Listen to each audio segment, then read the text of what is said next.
नाज़रीन, इंतज़ामी नाअहलीअ सबबि हैदराबाद के 1 कलाक जी बरसात ॿोड़े छॾियो। रोड रस्ता तलाउ बणिजी विया। हज़ारे माण्हुनि खे सख़्त मुश्किलातुनि खे मुंहुं ॾियणो पइजी वियो।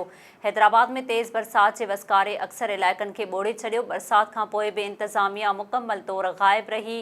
कंहिं बि इलाइक़े मां बरसात जो बीठल पाणी नेकाल न करायो वियो। इंतज़ामिया माण्हुनि खे बेयारो मददगार छॾे ॾिनो आहे।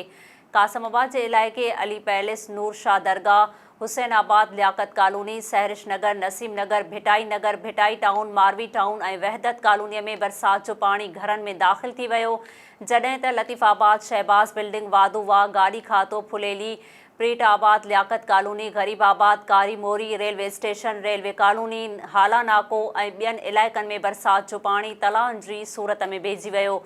कासमाबाद जे कुझु इलाइक़नि में सिफ़ारिशी माण्हुनि जे घरनि ॿाहिरां बीठल पाणी इंतज़ामिया मोटरनि ज़रिए नेकाल कराए रही आहे। बाक़ी इलाइक़नि में इंतज़ामी अमलदार ग़ाइब आहिनि। DC हैदराबाद, कमिश्नर ऐं एडमिनिस्ट्रेटर जे दावाउनि बावजूदि किथां बि पाणी नेकाल नाहे करायो वियो। सुॼाणुनि जो चवणु आहे त DC ऐं ॿिया अमलदार फ़ोटो सेशन कराए वापसि हलिया वेंदा आहिनि।